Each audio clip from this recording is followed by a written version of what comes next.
한국은 커피를 생산하진 않지만 세계적으로 1, 2위를 다투는 커피 소비국이잖아요. 한 사람당 커피를 굉장히 많이 마시는 것뿐만 아니고요. 한 사람당 커피를 위해서 쓰는 돈도 세계 1위예요. 한국 분들이 커피를 옛날에는 그냥 커피니까 마셨던 시대에서 이제는 마시는 커피, 내가 원하는 커피를 마시고 즐길 줄 아는 문화에 이미 한국이 들어갔다고 봐야 되겠죠. 에티오피아 커피가 왜 이렇게 유명합니까? 그 향기를 내가 즐길 수 있으면 다른 커피를 즐기기가 쉽지 않거든요. 케냐 커피가 왜 이렇게 유명합니까? 케냐 커피는요, 팔색조와 같은 맛을 가지고 있어요.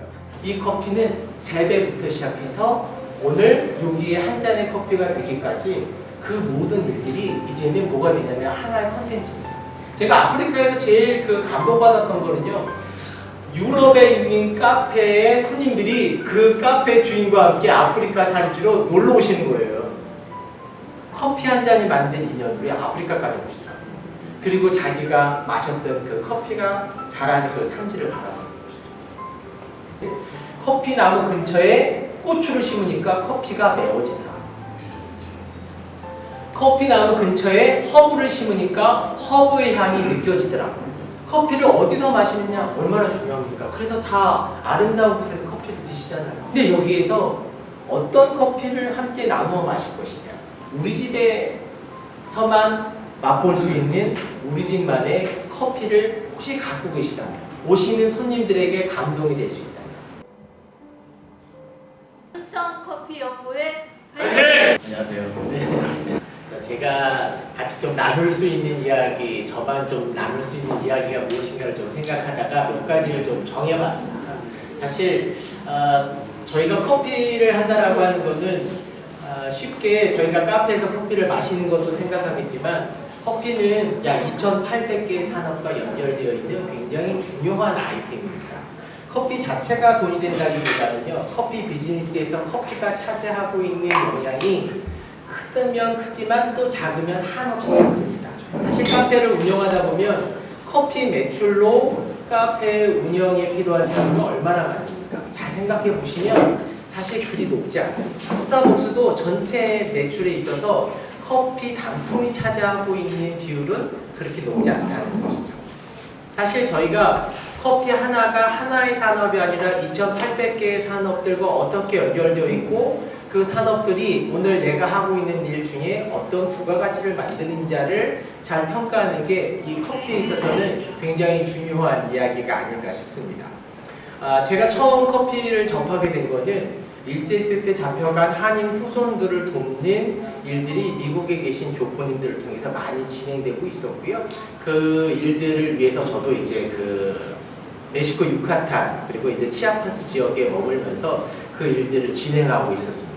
그러다가 이제 한인 후손이 사는 마을을 하나 발견하게 됐는데, 그 마을이 커피를 재배하는 마을이었고, 그 커피를 통해서 수익을 올리고 있는 우리 한인 후손이 사는 마을을 어떻게 하면 잘 살게 할 것이냐에 대한 고민 속에서 그들이 갖고 있는 작물인 커피를 내다 팔아줘야 되겠다라는 그 단순한 생각에서 저도 현재 여기까지 와 있는 거예요. 그때가 2003년이죠.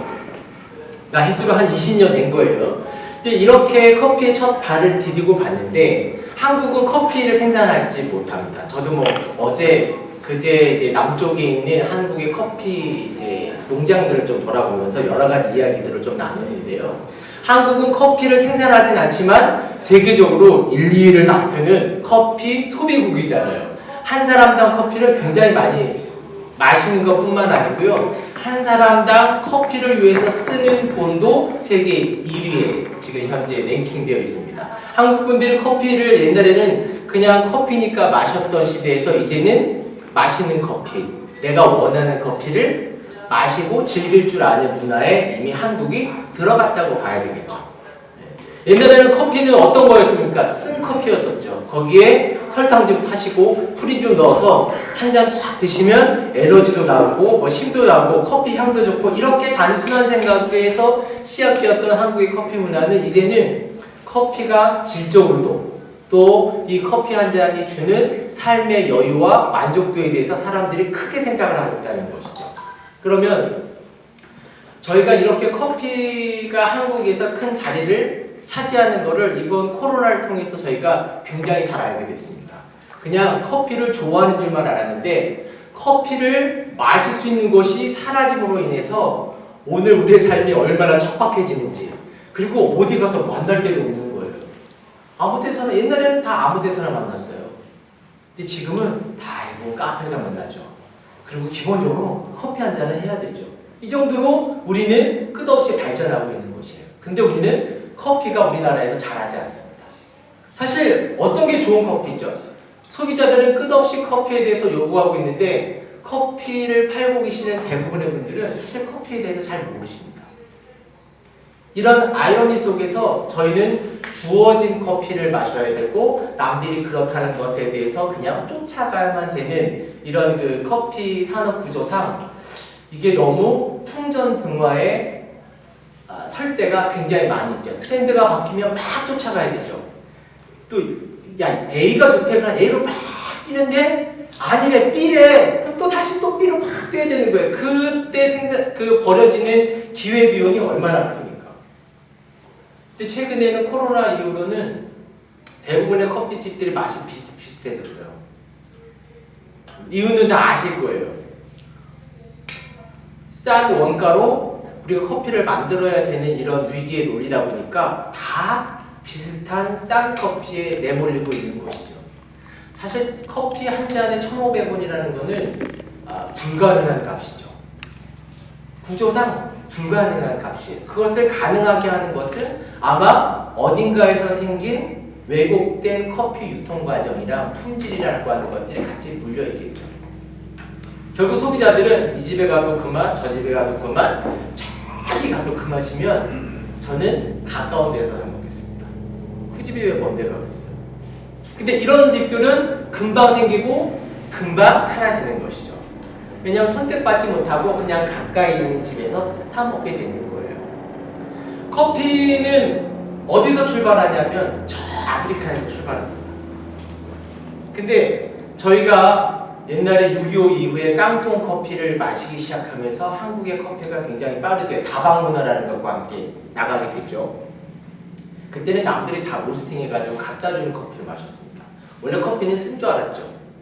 그리고 거기 커피에는 꼭 설탕 2, 3, 4 뭐 이렇게 막 얘기하시는 어르신들이 옛날에 계셨어요. 뭐 2숟갈에 뭐 3숟갈에 막 이렇게 하면서 하시더라고요. 그게 커피인 줄 알았던 거죠.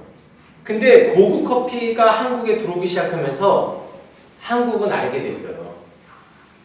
커피가 설탕이 안 들어간 커피가 굉장히 단 커피가 있다는 걸 또 알게 됐고, 커피의 향이 맥심의 그런 커피 향이 아니고 실제로는 엄청나게 다양한 커피 향이 있는데 이게 다 돈이더라. 에티오피아 커피가 왜 이렇게 유명합니까? 그 향기를 내가 즐길 수 있으면 다른 커피를 즐기기가 쉽지 않거든요. 케냐 커피가 왜 이렇게 유명합니까? 케냐 커피는요, 팔색조와 같은 맛을 가지고 있어요. 케냐 커피가 팔색조의 맛을 갖고 있나요? 나는 아무리 먹어도 그렇지 않은데요. 왜 그러느냐면 커피는 케냐 AA만 하더라도 제가 이제 케냐에서는 2012년부터 활동을 했습니다. 케냐 A 등급의 한 자루가 60kg, 보통은 이제 그 옥션에 가려면 50kg 기준으로 가격을 매기는데 50kg 기준으로 해가지고 제일 싼 건 10만 원이 안 돼요. 50kg에 10만 원이 안 되는 거예요. 비싼 거는요?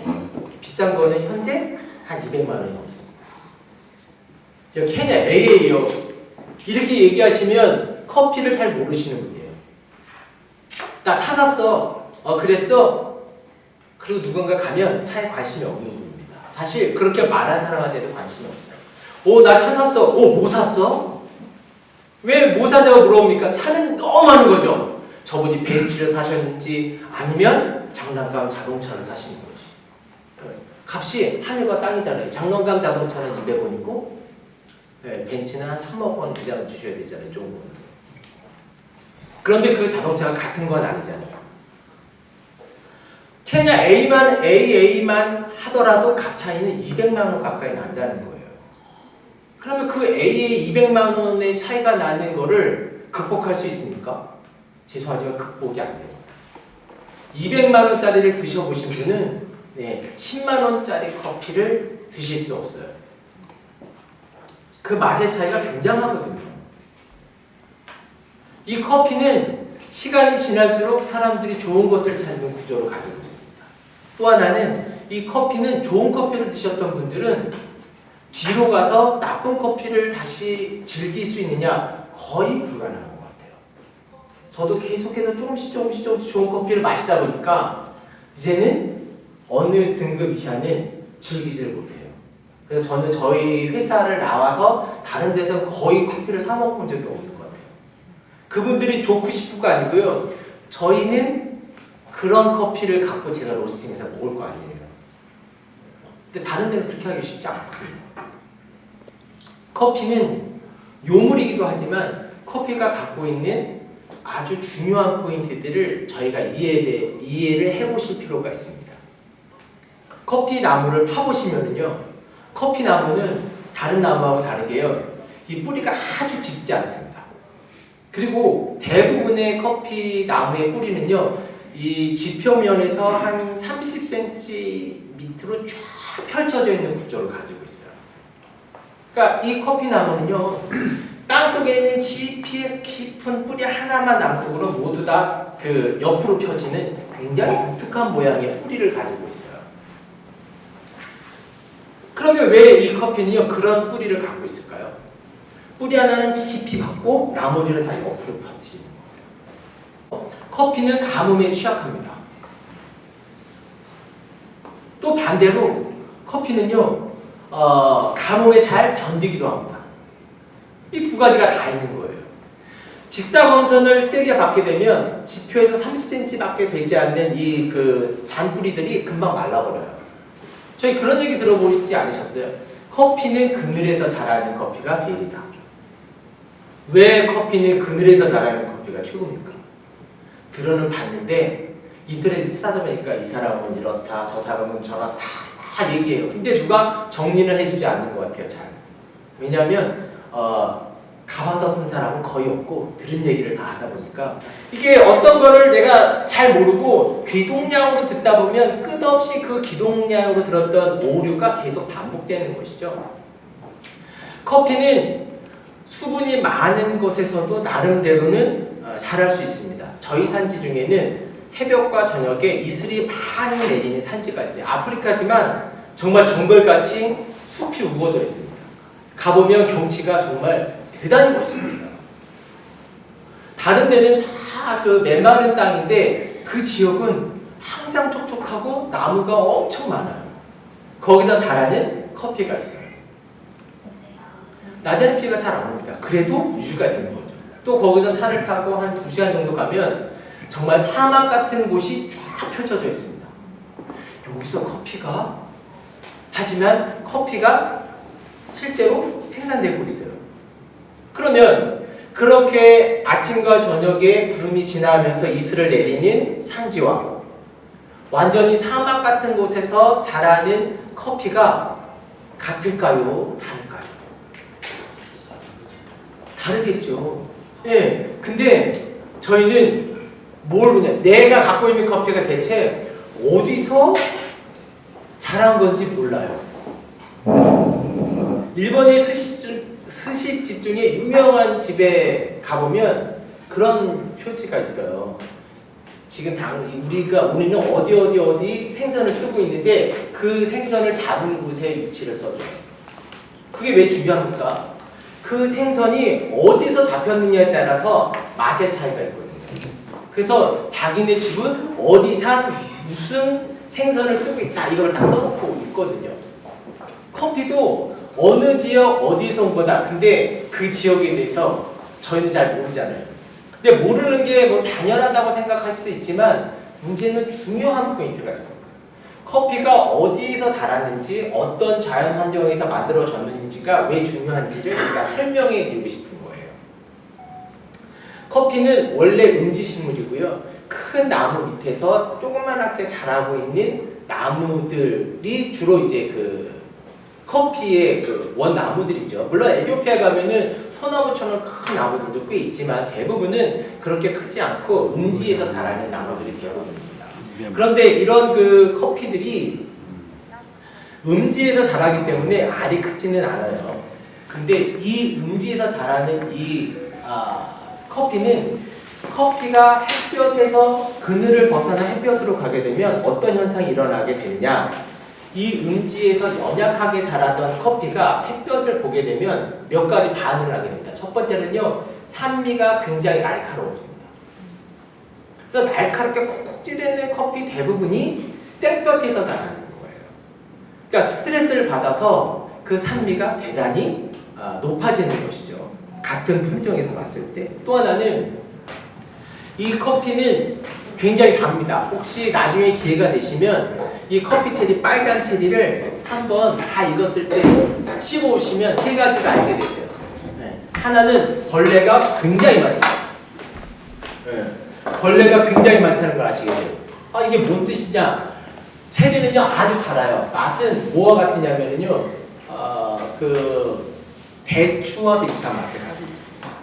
그래서 빨갛게 익은 커피를 따시면 안에 벌러지가 아주 많아서 저희가 커피 생도를 이렇게 보시게 되면 생도에 구멍이 뽕뽕뽕뽕 난 생도들이 가끔 있어요. 그게 벌러지들이 그 안에 다 파먹은 거예요. 왜 파먹게 되냐? 빨갛게 익으면 거기에 벌러지가 들어가서 그 생도를 까먹게 되는 거거든요. 그래서 보통은 케냐에서는 주황색이 된답니다. 빨갛게 익으면 이미 안에는 벌러지가 너무 많아요. 까보면 벌러지 반, 그리고 그 체리의 과육 반 정도 돼요. 아주 많더라고요. 그래서 오렌지 색깔 정도 되는 걸 따야 됩니다. 제가 케냐랑 탄자니아 분들을 제가 좀 이렇게 평가 절하는 건 아니에요. 근데 케냐 농민들은요, 커피에 대해서 물어보면 1시간 이상을 떠들 만큼 지식이 굉장히 많으세요. 그래서 케냐의 위력이 이런 농부들까지 이 커피에 대해서 모르시는 게 없어요. 근데 탄자니아에 갔을 때 제가 의아한 건 담당 공무원도 자기네 동네에 무슨 커피가 자라는지 몰라요. 당연히 농부는 더 몰라요. 그리고 따고 싶을 때 따시고. 네. 그러니까 이 품질이라는 게 일정하지가 않겠더라고요. 그리고 이 쟤를 씹어 먹었을 때 이 굉장히 달달하고 하는 거. 자, 벌러지가 많다. 빨간 걸 따면. 그리고 입에다 놓고 씹어보면 얘가 굉장히 달구나. 세 번째로 껍질이 아주 단단합니다. 그래서 잘못하면 이 치아 사이에 끼게 되면 피가 날 정도로 굉장히 단단해요. 그래서 이거를 손톱으로 까시다가 이 손톱 사이에 박히잖아요. 엄청 아픕니다. 그렇게 단단한 열매예요. 그런데 이렇게 단단하고 맛있는 이런 커피가 실제로 당분이 높다는 거는요, 나무가 부러지고 또 병충해에 취약하다는 뜻을 갖고 있습니다. 아마 우리가 그런 얘기 많이 들으셨을 거예요. 감나무에 올라가지 말아라. 감나무가 잘 부러지잖아요. 커피도 힘 조금만 주세요. 또 부러집니다. 또 부러져요. 원래 이렇게 약한 커피이기 때문에 대량 생산하시게 되면 커피는 농약 없이는 스스로 살기가 어려워요. 원래 약하니까. 그래서 이 커피는 그늘에서 이렇게 쭉 자라는 게 좋은데, 이 그늘에서 여러 작물들과 함께 자라게 되면 이 커피를 하시는 분들 속에서 이런 얘기가 있어요. 커피는 뭐냐? 기억의 열매다. 여러분, 이게 굉장히 중요한 거예요. 이걸 농사를 져보지 않으면 절대로 이해를 잘 못할 수 있어요. 커피가 기억의 열매라는 것은 사업적으로 굉장히 중요한 포인트입니다. 이 커피가 어디서 자랐는지를 그 열매가 기억하는 거예요. 향도, 맛도. 그래서 이 주변에 어떤 작물들과 자랐느냐에 따라서 커피 맛의 뉘앙스도 바뀌고 그 향이나 이런 것들이 많이 바뀝니다. 그래서 최근에 한국 사람들이 이제 해외에서 농장을 하면서 알게 된 여러 가지 사실들 중에 하나는 커피 나무 근처에 고추를 심으니까 커피가 매워지더라. 커피 나무 근처에 허브를 심으니까 허브의 향이 느껴지더라. 이런 얘기를 하는 거죠. 그러면 내가 쓰는 커피가 예를 들어서 어떤 곳에서 재배되느냐에 따라서는요, 세상에 하나밖에 없는 커피를 내가 만들어서 손님들과 함께 마실 수 있다는 뜻이 되는 거예요. 그런데 저희의 구조 대부분은 누가 생산했는지, 어디서 생산됐는지, 언제 생산됐는지 아무것도 몰라요. 그냥 저희는 받아다 쓰다 보니까 이 맛이라고 하는 것을 개발하거나 연구할 수가 없죠.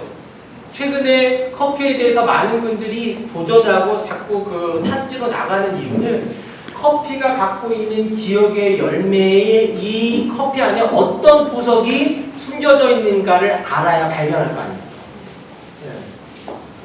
자, 때로와는 점점 중요한 포인트가 되고 있어요. 자, 춘천에서 저희가 커피를 연구한다? 저는 반드시 커피 때로와에 대한 이해를 가지고 가셔야 돼요. 우리는 그동안에는 일본 사람들이 구매해온 커피를 주로 쓰고 가성비 좋다고 썼는데요. 가성비도 좋지만요, 망하기도 좋습니다. 누구나 다 살 수 있는 커피, 누구나 다 아는 커피, 그 맛이 그 맛인 커피로 우리가 처음부터 끝까지 갈 것이냐. 아니면 유럽의 커피처럼 야, 나는 어느 집 커피가 진짜 맛있어. 근데 그 커피의 맛을 느끼려면 꼭 그 집에 가야 되거든요. 근데 우리에게 있어서 산지를 이해하고 나에게 맞는 커피를 내가 찾는 일들을 만약에 진행하신다면 그 커피에 들어있는, 그러니까 저희가 파는 커피 중에는 바나나 나무 아래 쫙 펼쳐진 산지가 있어요. 100% 바나나 밑에서 자랍니다. 바나나, 아보카도, 그리고 콩, 그리고 꽃들하고 이렇게 같이 이렇게 자라는 저희 그 산지에 콩들이 있어요. 제가 그 말씀을 이제 쭉 드리고 나면 어떤 분이 그 얘기하더라고요. 아니 그 어떤 맛들이 나는데 잘 기억을 못했는데 이제 알겠다고. 바나나의 뉘앙스를 내가 이해할 것 같다. 그래서 그 집은 그거를 좋아하세요.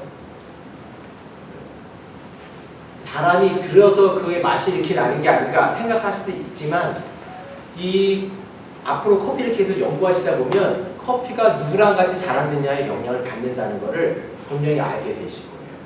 그러면 내가 추구하고 있는 커피, 내가 만들고자 하는 커피가 어떤 산지에서 어떤 자연 환경 속에서 얘가 자랐느냐에 따라서 많은 것들이 변해질 수 있고 내가 만드는 커피 한 잔은 사람들이 쉽게 그 흉내내거나 이렇게 도용하기 쉽지 않은 그런 산지를 갖게 된다는 거죠. 자, 이거에 대한 그 눈에 보이는 결과는 유럽이에요. 유럽의 사람들은 커피 마시는 집을 찾아가는 사람들이 상당히 높은 퍼센트입니다. 한국하고 비슷해요. 미국 사람 중에 커피 마시는 집 찾아가는 사람 보신 적 있어요? 제가 미국에 있으면 본 적이 없어요. 다 가까이 있는 집에 가죠. 그래서 금방 없어지고 금방 나타나고 금방 없어지고 하죠. 한국은 이미 평범한 커피를 좋아하시는 분들도 있지만 내 취향에 맞는 커피, 내가 마시고 싶은 커피에 대한 욕구는 계속 올라가고 있죠. 저는 춘천은 굉장히 중요한 그 위치에 있다고 생각이 됩니다. 아름다운 자연이잖아요. 제가 마셔봤던 커피 중에 제일 맛있는 건 케냐의 리프트밸리라고 한 2,400m 정도로 고산지대가 들판처럼 쫙 펼쳐진 골짜기 가운데 큰 계곡이 있거든요. 양쪽에 똑같은 산지가 쫙 마치 그 철도의 레일처럼 그렇게 깔려있는 곳이 있어요. 그 계곡을 리프트밸리 계곡인데 저 수단부터 콩고까지 굉장히 큽니다. 그 산지 꼭대기에 커피 산지가 있어요. 거기서 제가 그 깊은 계곡을 내다보면서 커피를 한번 마셔보고 싶어서 사람들 시켜서 로스팅 해가지고 거기서 한번 마셔봤거든요. 그 사진으로 남겨놨는데요. 아직도 그때 그 기분과 그 느낌이 아직도 있어요. 커피를 어디서 마시느냐 얼마나 중요합니까? 그래서 다 아름다운 곳에서 커피를 드시잖아요. 그거는 중요한 거예요. 근데 여기는 춘천은 얼마나 아름다워 보십니까? 네. 기본적으로 그걸 가져가시는 거죠. 근데 여기에서 어떤 커피를 함께 나누어 마실 것이냐의 부분에 어디서나 쉽게 마실 수 있는 커피도 저는 비즈니스적으로 나쁘지 않다고 생각합니다. 그런데 거기에서 하나 더 우리 집에서만 맛볼 수 있는 우리 집만의 커피를 혹시 갖고 계시다면 그리고 그 커피의 맛이 오시는 손님들에게 감동이 될 수 있다면 그러면 감동이 될 수 있는 커피는 어떤 거예요? 품질이 높아야죠. 그러려면 우리 카페를 하시고 커피를 하시는 분들이 기본적으로 품질이 좋은 커피에 대한 분명한 이해와 그거를 감별할 수 있는 역량, 아주 저가형 커피, 쓰고 탄맛이 엄청 강한 커피, 근데 이게 대단한 커피처럼 막 떠드시는 거죠. 그리고 한 잔에 싸니까 6,000원이에요. 얘기를 들으면 정말 듣도 보도 못한 얘기를 혼자 다 하세요.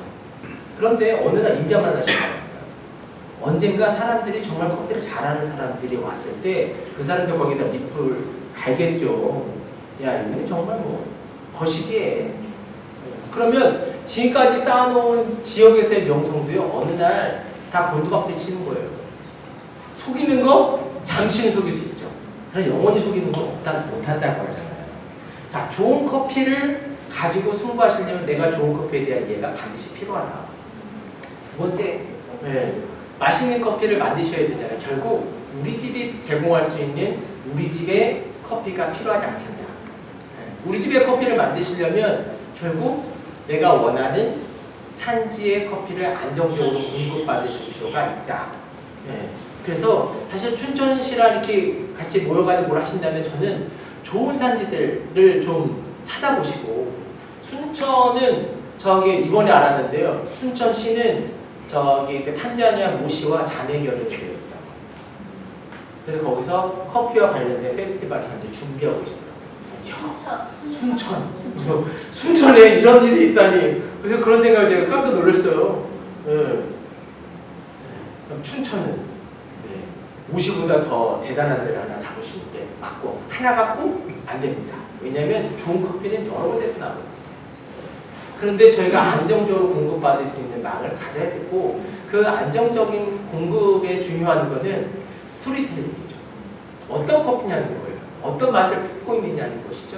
이 커피는 재배부터 시작해서 오늘 여기에 한 잔의 커피가 되기까지 그 모든 일들이 이제는 뭐가 되냐면 하나의 컨텐츠입니다.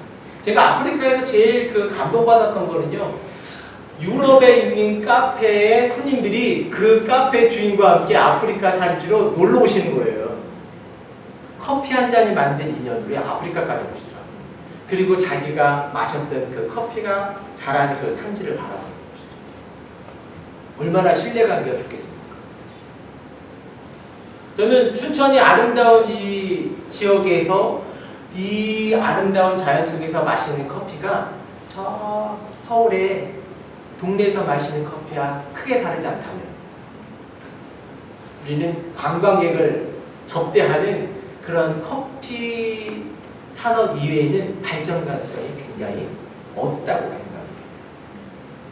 이 자연 속에서 춘천에서 느낄 수 있는 감동과 맛과, 그리고 이 커피의 특별한 이야기와 인연들을 함께 한번 풀어가신다면, 저는 한국 커피의 새로운 도약을 이 춘천에서 하실 수 있다고 생각하는 사람입니다.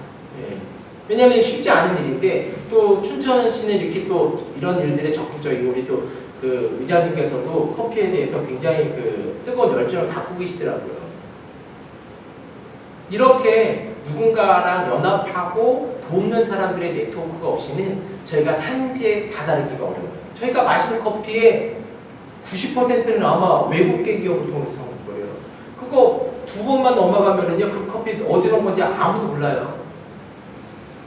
내가 파는 케냐가 진짜 케냐인지 누가 아시고, 내가 마시는 콜롬비아가 진짜 콜롬비아 누가 합니까? 사실 알 수가 없어요.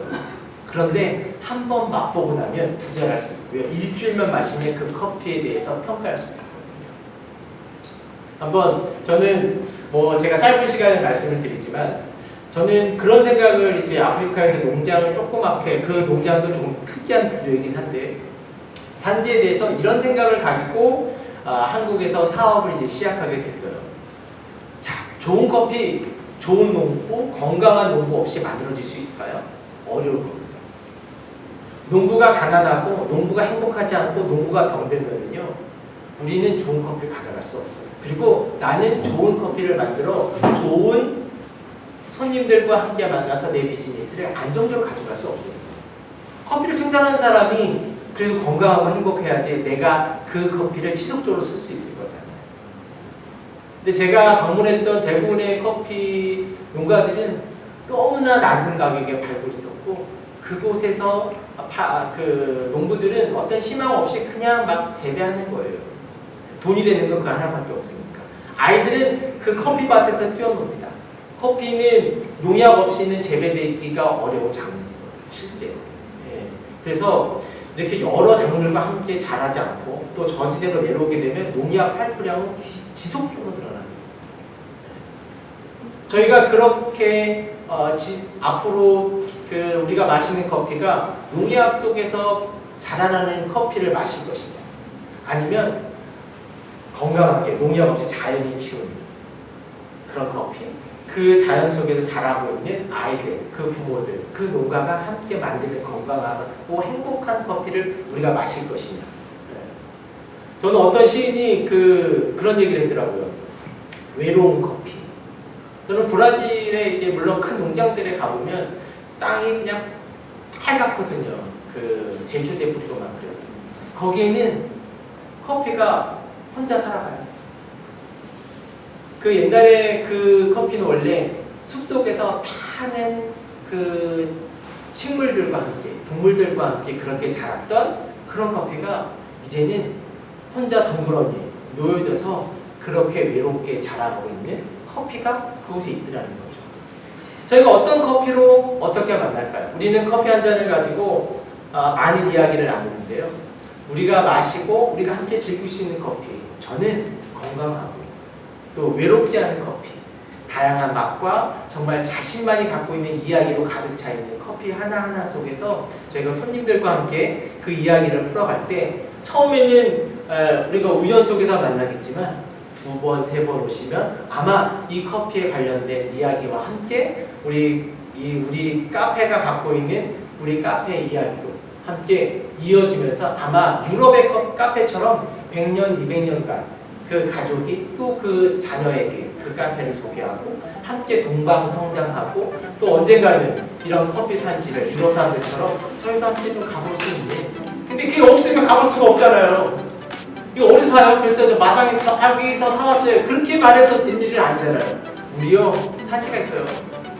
저는 우리 의장님께 지난번에 그런 말씀을 좀 잠깐 드렸는데, 그렇게 산지와 춘천시가 조금 더 가깝게 해줘야 우리 이 커피를 하시는 분들이 온갖 곳에 돌아다니면서 막 사시는 게 아니고 이끼리 드시는, 그리고 누군가 다 그 이야기에 감동이 될 수 있는 그런 커피를 저희가 할 수 있지 않을까 하는 생각을 해서 한번 말씀을 드렸습니다.